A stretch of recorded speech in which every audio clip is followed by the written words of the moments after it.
नमस्कार मित्रांनो आणि मैत्रिणींनो, नात्यांची प्रीती या मराठी चॅनलमध्ये तुमचे स्वागत आहे. जुळल्या रेशीम गाठी भाग 36. गावला जायला निघाल्याने सगळेजण खूप एक्सायटेड होते. गीतिका पहिल्यांदाच देवांशच्या गावी जात होती. तसं ती सगळ्यांना लग्नात भेटली होती, पण तेव्हा मॅडमचा मूड ठीक नव्हता ना. वहिनी, काय झालं? कसला विचार करतेस? रेणू बोलली. काही नाही, असंच, गीतिका म्हणाली. गीतिका, अगं घाबरायची काही आवश्यकता नाही, आम्ही आहोत ना तुझ्यासोबत, आई म्हणाल्या. हो आई, गीतिका कसंबसं म्हणाली. तिच्या डोक्यात देवांशचं बोलणं घुमत होतं. नाही म्हटलं तरी तिच्या मनावर थोडंफार दडपण तर आलंच होतं. थोड्या वेळात गाडीने गावाकडचा रस्ता पकडला. दोन्ही बाजूला हिरवीगार झाडं. पावसाळा असल्याने पानांवर लकाकी चढली होती. डोंगरातून कोसळणारे छोटे मोठे धबधबे, छोटा नाला, ओढे, गावचे सौंदर्य पाहून गीतिकाचे मन प्रफुल्लित झाले. अर्ध्या पाऊण तासात गाडी गावात दाखल झाली. हिरव्यागार निसर्ग सौंदर्याने नटलेलं छोटंसं गाव. तसं गावात सगळ्या सोयीसुविधा होत्या, कशाची कमी नव्हती. गणपती असल्याने सगळ्यांघरी लगबग चालू होती. पाहुणे रावणे गावात येत होते. गाडी एका घरासमोर येऊन उभी राहिली. देवांशने गाडी थांबवली. सगळेजण एक एक करून गाडीतून उतरू लागले. गीतिका मनावर दडपण घेऊन खाली उतरली. एक एक करून सगळेजण आत येऊ लागले. गीतिका घरात प्रवेश करणार इतक्यात तिच्या कानावर आवाज आला. तुम्ही तिथेच थांबा सुनबाई, देवांशचे मोठे काका जगन्नाथ म्हणाले. त्यांचा आवाज कानावर पडताच गीतिका जागीच थबकली. अहो, सुनबाई आणि लेक लग्नानंतर पहिल्यांदाच घरी येत आहेत. त्यांना असंच घरात घेणार आहेत का? जगन्नाथ काका म्हणाले. नाही नाही, आलेच, गंगा, देवांशची काकी पदर सावरत बाहेर आल्या. त्यांनी देवांश आणि गीतिकाला ओवाळलं. त्यांच्यावरून भाकरीचा तुकडा ओवाळून टाकला आणि त्यांना आत घेतलं. सुनबाई, येताना काही त्रास तर झाला नाही ना? काका म्हणाले. नाही, गीतिका हळू आवाजात म्हणाली. सगळेजण गीतिकाला पाहायला बाहेर आले होते. मोठे काका, छोटे काका, त्यांची मुलं, सुना, नातवंड, एवढी सगळी माणसं पाहून गीतिकाला टेन्शन आलं. सुनबाई, चला आत जाऊ. उमा, तुम्ही पण या, गंगा म्हणाल्या. सगळ्या लेडीज आत निघून गेल्या. बाबा, देवांश, राहुल हातपाय धुवायला गेले. सगळेजण फ्रेश होऊन येईपर्यंत मोठ्या सुनबाईंनी सगळ्यांसाठी चहा घेऊन आली. सगळ्या लेडीज आत बसून बोलत होत्या. रात्रीच्या जेवणाची तयारी करत होत्या. आई त्यांच्या मदतीला आला. आई, मी काही करू का? गीतिका म्हणाली. सुनबाई, इथे विचारायचं नसतं, लगेच कामाला लागायचं असतं, देवांशची आत्या म्हणाली. अहो वंस, आत्ताच आले ना ती, जरा तिला बसू द्या, बिचारी किती भांबावली आहे, गंगा म्हणाल्या. करा लाड सुनांचे, आत्या म्हणाल्या. सगळ्या महिला कामाला लागल्या. जेवणाची वेळ झाली तसं जेवणाच्या पंक्ती बसल्या. सगळ्यात आधी घरातील पुरुष मंडळी बसली, नंतर मुलं, सगळ्यात शेवटी महिला मंडळ बसलं. जेवण झाल्यावर कविताने, म्हणजेच मोठ्या काकांची सून, भांडी बाहेर घेतली. भांड्यांचा रगाडा पाहून गीतिकाचे डोळे पांढरे पडले. कला, छोट्या काकांची सून, कवितासोबत भांडी घासायला आलेली. प्रेरणा किचन आवरू लागली तर नीमा बाहेरची आवरावर करू लागली. रेणूताई, जरा माझ्यासोबत आत येतेस का? गीतिका रेणूला म्हणाली. काय म्हणालीस गीतिका? नणंदेला नुसत्या नावाने हाक मारायची नाही, नावापुढे वंस असं म्हणायचं, आत्या बोलल्या. हो, गीतिका म्हणाली. गीतिका आणि रेणू आत निघून आल्या. वहिनी, रिलॅक्स हो. अगं आत्या पण खेड्यातलीच राहते, त्यामुळे तिचे विचार जरा जुने आहेत. बरं बोल ना, काय म्हणतेस? रेणू म्हणाली. मला काहीच समजत नाही रेणूताई, मला टेन्शन आलंय गं. किती माणसं आहेत घरात. भांडी पाहून माझे डोळे पांढरे पडले. गीतिका म्हणाली. काय वहिनी तुला एवढी भांडी घासायला कुणी सांगणार आहे का? रेणू बोलली. अगं पण कुणीतरी घासणारच ना, गीतिका म्हणाली. अगं त्यांना सवय आहे, आणि तसंही घरात कामासाठी म्हणून दिवसभर 2 बायका असतात, रेणू बोलली. गणपती असतील ना त्यांच्या घरी, मग त्या कशा येणार? गीतिका म्हणाली. तुला कोणी सांगितलं त्या येणार नाही तसं? रेणू म्हणाली. देव म्हणाले, गीतिका बोलली. त्याने फसवलं तुला. बरं चल, आपण चेंज करून घेऊ, रेणू म्हणाली. तू कर, मी कसं करणार? गीतिका बोलली. का, तुला काय झालं न करायला? रेणू बोलली. अगं इथे चालत नाही ना, इथे फक्त साडी नेसावी लागते ना, गीतिका म्हणाली. हे सर्व तुला कुणी सांगितलं? रेणू बोलली. रिंग मास्टरने, गीतिका म्हणाली. फसवलं त्याने तुला. अगं इथे गाऊन आणि ड्रेस चालतो, फक्त ट्रॅक टी-शर्ट नाही चालत. हा, आता गणपती असल्याने तुला दिवसभर साडी नेसावी लागेल इतकंच, रेणू बोलली. यार आता मी काय करू, मी एकही ड्रेस किंवा गाऊन आणला नाही. हे बघ, गीतिका बॅग उघडत म्हणाली. वहिनी, अगं हे काय ड्रेस गाऊनही आहेत. रेणू बॅगकडे बोट दाखवत म्हणाली. ओय, हे यात कसं काय आले, मी तर रिंग मास्टर. गीतिका रागात म्हणाली. तिच्या चेहऱ्यावरील राग पाहून रेणू हसायला लागली. वहिनी, दादाने तुला आणखी एकदा फसवलं. रेणू हसत म्हणाली. इसका बदला मैं जरूर लूंगी, गीतिका बोलली. पण घरी गेल्यावर, रेणू म्हणाली. हा ना, तू नाराज काय होते. बरं चल, चेंज करून घेऊ आणि झोपू. इथे सकाळी लवकर उठावं लागतं, रेणू बोलली. हो चल, गीतिका म्हणाली. गीतिका आणि रेणू दोघींनी चेंज केलं. तेवढ्यात रूमचा दरवाजा वाजला. रेणूने दार उघडलं. रिया रसिकाला घेऊन आत आली. तिला अंथरुणावर झोपवलं. रियाताई, तू ही चेंज करून घे, आपण झोपून घेऊ, रेणू बोलली. हो चालेल, रिया म्हणाली. तिघी चेंज करून झोपून गेल्या. रिया आणि रेणूला पडल्या पडल्या झोप लागली. गीतिका मात्र जागी होती. तिने देवांशला बरेच मेसेज केले, पण त्याचा रिप्लाय नाही पाहून तिने रागात मोबाईल बाजूला ठेवला आणि झोपी गेली. गीतिकाने सकाळचा गजर लावल्याने गजराच्या आवाजाने तिला जाग आली. तिला उठणं जीवावर आलं होतं. तेवढ्यात तिच्या कानावर रियाची हाक आली. गीतिका वहिनी, उठते ना मग, घरातील सगळे उठलेत, रिया बोलली. हां उठते, गीतिका आळस देत उठली. आपण गावी आहोत लक्षात येतच तिच्या चेहऱ्यावरील झोप खाडकन उतरली. चल बाहेर जाऊ, गीतिका म्हणाली. हो चल, रिया बोलली. गीतिका आणि रिया बाहेर निघून आल्या. त्या आल्या तेव्हा घरातील सगळ्या लेडीज आवरून आपापल्या कामाला लागल्या होत्या. गणपती आणायला जायचं असल्याने जेंट्सही उठून आवरत होते. गीतिका आंघोळ करून आली. ती घरातल्यांना मदत करायला गेली. गणपती येणार असल्याने जोपर्यंत गणपती विराजमान होऊन त्यांची पूजा होत नाही तोपर्यंत कुणीही नाश्ता करत नसे. 7:00-7:30च्या सुमारास सगळे पुरुष गणपती आणायला गेले. गीतिका बाळ, आवर जा, गणपती यायची वेळ झाली, आई म्हणाल्या. हो आई, आवरते, गीतिका बोलली. रिया, रेणू, तुम्ही पण तयार व्हा. गीतिका व्यवस्थित तयार हो बाळ, आई म्हणाल्या.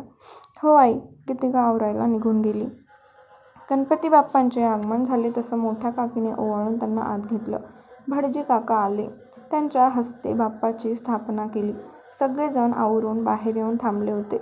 देवाची पूजा झाली तसं एक एक करून सगळेजण जोड्याने येऊन देवाच्या पाया पडू लागले. गीतिका, देवांश, तुम्हीही पाया पडून घ्या, आई म्हणाल्या. हो आई. देवांशने मागे वळून गीतिकाला पाहू लागला. ती दिसताच तो तिच्याकडे एकटक पाहू लागला. ती खूप छान तयार झाली होती. दादू, अरे समोर बघ, सगळेजण तुझ्याकडे पाहून हसतायत, रेणू हळूच देवांशच्या कानात म्हणाली. तसं त्याने हसून समोर पाहिलं. गीतिका आणि देवांशने जोडीने देवाचं दर्शन घेतलं. गीतिका लगेचच आत निघून गेली. रेणू बाहेर बसून देवांशसोबत गप्पा मारत होती. शेजारी पाजारी गणपतीचे दर्शन घ्यायला येत होते. त्यानिमित्ताने नवीन सुनेचं तोंड पाहायला मिळेल. आशा, अगं आशा, शेजारच्या माई म्हणाल्या. माई, तुम्ही या या. अहो माई आल्यात. तुम्ही आणि वहिनी जरा बाहेर येताय का, मोठे काका म्हणाले. हो आले आले. गंगा आणि आशा दोघी बाहेर आल्या. आल्या आल्या त्या माईंच्या पाया पडल्या. कशा आहात माई, आशा बोलल्या. मी बेस्ट आहे. तुझी सून पण सोबत आल्याचं कळलं, म्हटलं सुनेचं मुख पाहून येऊ, माई म्हणाल्या. थांबा हा, बोलवते. गीतिका बाळ, जरा बाहेर ये, आशाताईंनी गीतिकाला हाक दिली. गीतिका बाहेर निघून आली. कविताने सांगितल्याप्रमाणे गीतिकाने खांद्यावरून पदर घेतला होता. गीतिका, या माई आपल्या शेजारच्या घरात राहतात, आशाताईंनी ओळख करून दिली. गीतिका त्यांच्या पाया पडायला गेली तसं माई गरजल्या. अगं एकटीच काय पाया पडते, तुझ्या मालकांसनी बोलव, माई म्हणाल्या. मालक, गीतिका न समजून म्हणाली. देवांश, आशाताईंनी त्याला हाक मारली. गीतिका, त्यांना म्हणायचं होतं एकटीच काय पाया पडतेस, देवांशलाही बोलव, आई बोलल्या. अच्छा, गीतिका म्हणाली. देवांश आणि गीतिका माईंच्या पाया पडले. अष्टपुत्र सौभाग्यवती भव, माईंनी आशीर्वाद दिला. माईंचा आशीर्वाद ऐकून गीतिका देवांशकडे भांबावून पाहू लागली. तिचे एक्सप्रेशन पाहून तो हसायला लागला. गीतिका कन्फ्युजनमध्ये आत निघून गेली. ती गेली तसं रेणू तिच्या मागोमाग गेली. आत आल्यावर रेणू हसायला लागली. आतमध्ये कविता, कला, प्रेरणा, नीमा जेवण बनवत होत्या. काय झालं वंच, हसताय काय, प्रेरणाने रेणूला विचारलं. तुला नाही गं, मी गीतिका वहिनीला हसतेय. तिचे एक्सप्रेशन आठवून मला हसायला येतंय, रेणू बोलली. हसते काय तू, मला कसं कळणार मालक म्हणजे काय, आपल्याकडे कुठे असं काय बोलतात, गीतिका म्हणाली. तुझी काही चूक नाही, इथेही फार कुणी बोलत नाही. पण ज्या जुन्या बायका आहेत त्या नवऱ्यांना असं म्हणतात, कला बोलल्या. तू कसं दादूला रिंगमास्टर म्हणते तसं या बायका मालक किंवा कारभारी म्हणतात, रेणू बोलली. रिंगमास्टर? प्रेरणा आश्चर्यचकित होत म्हणाली. रेणूताई, कुणी ऐकलं तर मला, आत्यांनी ऐकलं तर मी जातेच इथून. गीतिका बाहेर निघून गेली. ती गेली तसं रेणू, कविता, प्रेरणा हसायला लागल्या. रेणू ही अशीच आहे का गं? नीमा बोलल्या. हो, खूप इनोसेंट आहे ती. तिला छक्के पंजे कळत नाहीत. निर्मळ आहे ती, रेणू बोलली. पण चांगली आहे. आम्हाला भीती होती की ही पण आरती वहिनींसारखी निघाली तर, कविता बोलल्या. नाही, ही खूप वेगळी आहे. घरात सगळ्यांसोबत इतके छान मिक्स झाले की वाटतच नाही आत्ता आली. आई, बाबा, सून कमी लेकच समजतात तिला, रेणू बोलली. हो ना, आमच्याशी पण किती आदराने आणि प्रेमाने वागते, कला बोलल्या. झालं का कौतुक करून? असेल तर मग हात चालवा. तुम्हाला कारण लागत नाही रिकामा बसायला. रेणू, जा तुझ्या लाडक्या बहिणीला बोलावून आण. आजच्या पूजेचे सगळे मोदक ती करेल, आत्या म्हणाल्या. अहो आत्या, आपल्याला कमीत कमी 70-80 मोदक बनवायला लागतात. ती एकटी कशी काय करेल, प्रेरणा बोलल्या. देवापुरते तर बनवू शकते ना. जाग रेणू, बोलवून आण तिला, आत्यांनी फरमान सोडलं. रेणू गीतिकाला बोलवायला बाहेर गेली. येताना ती गीतिकाला घेऊनच आली. आत्यांना पाहून गीतिकाच्या मनावर दडपण आलं. या सुनबाई, बसा मोदक करायला. सारखं सारखं नवऱ्याकडे काय काय काम असतं तुमचं? घरात मोठी माणसं आहेत याचं भान ठेवा म्हणजे झालं, आत्या बोलल्या. आत्या, मी आईंसोबत होते, गीतिका म्हणाली. तोंड वर करून बोलू नकोस, बस इथे मोदक करायला, आत्या म्हणाल्या. मोदक? मला नाही येत, गीतिका बोलली. फक्त तोंड चालवता येतं का मग? आईने काही शिकवलेलं दिसत नाही. आजकालच्या पोरींना शिस्तच नाही. प्रेरणा, शिकव गं हिला, आत्या बोलल्या. हो आत्या, प्रेरणा दबकत म्हणाली. आत्या समोर बसून होत्या. प्रेरणा गीतिकाला मोदक शिकवत होती. याआधी तिने मोदक वगैरे कधीही बनवले नसल्याने तिला नीट जमत नव्हते. एकीकडे मोदक जमत नव्हते तर दुसरीकडे आत्यांच्या तोंडाचा पट्टा चालू होता. त्या तिला खूप बडबडत होत्या. तिला असं काही ऐकायची सवय नसल्याने तिचे डोळे भरून आले. नकळत तिच्या डोळ्यातून अश्रू ओघळले. सगळ्यांना तिच्याकडे पाहून खूप वाईट वाटत होतं. पण बोलणार कोण? रेणू हळूच तिथून सटकली आणि मोठ्या काकीला म्हणजेच गंगाबाईंना घेऊन आली. वंस, काय चाललंय तुमचं? आज घरात गणपती आहेत, गंगा म्हणाल्या. मग हे जरा सुनांना समजवा. पोरींची थोबाड पाहून पसंत करण्यापेक्षा जरा अंगातले गुण पाहून सून म्हणून घरात आणा, आत्या म्हणाल्या. काय चाललंय गंगाबाई? तुमचा जो काही आवाज आहे तो चुलीच्या खोलीपर्यंत मर्यादित ठेवा. बाहेर गणपती आहेत, लोक येत असतात, जगन्नाथ म्हणजेच मोठे काका म्हणाले. हो, गंगा बोलल्या. आतला आवाज ऐकून आशाताई आणि शारदा म्हणजे छोटी काकी आत आल्या. काय झालं वहिनी, आशा बोलल्या. आशा, शारदा, तुम्ही मोदक करायला बसा. रेणू, तू गीतिकाला घेऊन रूममध्ये जा, गंगा म्हणाल्या. नाही नको काकी, गीतिका बोलली. गीतिका, मी सांगते ना, तू आत जा बरं. रेणू, गंगा म्हणाल्या. हो काकी. रेणू गीतिकाला घेऊन आत गेली. प्रेरणा, कविता, तुम्ही बाहेरचं आवरून घ्या. कला, नीमा, जरा येणाऱ्या लोकांसाठी बसायची व्यवस्था करून घ्या, गंगाताई म्हणाल्या. हो. चौघीही बाहेर निघून गेल्या. सगळ्याजणी बाहेर निघून गेल्या. जेवणाच्या खोलीत गंगा काकी, शारदा काकी, आशा काकी आणि आत्या चौघीजणीच होत्या. वंस, काय चाललंय तुमचं? तुम्ही गीतिकावर आरडाओरडा का करत होतात? आज घरात देवाचं आगमन झाले आणि तुम्ही घरच्या लक्ष्मीला रडवलंत. काय मिळालं तुम्हाला असं करून, गंगा काकी बोलल्या. मला बोलण्यापेक्षा जरा या आशाला विचार. अशी कशी पोर घरात सून म्हणून घेऊन आली आहे ती, आत्या म्हणाल्या. वंस, काय कमी आहे तिच्यात? आल्यापासून एकदा तरी मी तुम्हाला काही बोलले का? ती तिच्या परीने घरातील कामात हातभार लावते ना. कालच आली आहे ती. तिला रुळायला थोडा वेळ तरी द्या. का विनाकारण तिला काहीही बोलता?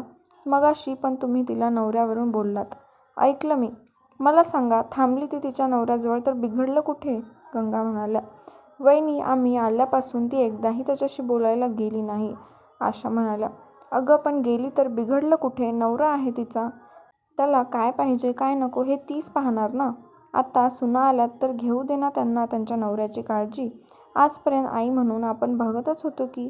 वंस, गेल्या वर्षी प्रेरणाला पण असंच रडवलंत. मोदक नाही आले म्हणून तिच्या घरादाराचा उद्धार करणारे का तुम्ही, गंगा काकी बोलल्या. बोला, तुम्ही सगळ्या मल्लाच बोला. माझं मेलीचं नशीबच फुटकं. माझं लग्न झालं नाही म्हणून भावजयांच्या शिव्या खात काढते दिवस. नाही हो बोलणार तुमच्या सुनांना, नाही बोलणार. आत्या डोळ्याला पदर लावून निघून गेल्या. वहिनी ताईंच्या मनाला लागलं हो, आशा म्हणाल्या. आशा हे त्यांचं नेहमीचंच आहे. दर सणवाराला घरातल्या एका तरी बाईला कुठल्या ना कुठल्या कारणावरून रडवतातच या. आत्ता यांचं लग्न झालं नाही तर आपण काय करणार? कमी स्थळं पाहिली का आपण? पण या एकतरी स्थळाला चांगलं म्हणतील तर शपथ. एकदा वय उलटून गेलं की कोण करणार लग्न? तेव्हा ठाणा काही वाटलं नाही, पण आत्ता इतरांच्या लेकीसुना पाहिलं की त्यांना त्रास होतो. पण आता याचा काही उपयोग आहे का सांग? बरं जाऊ दे. शारदा त्या चौघींना बोलवून आण. मोदक करायला घ्या म्हणावं. गंगा काकी म्हणाल्या. हो वहिनी. शारदा काकी चौघांना बोलवायला गेल्या. सगळ्याजणी मिळून मोदक बनवू लागल्या. गीतिका रूममध्ये येऊन रडत होती. आत्याचं बोलणं तिला जिव्हारी लागलं होतं. रेणू तिला समजावत होती, पण तिचे अश्रू थांबायचं नाव घेत नव्हते.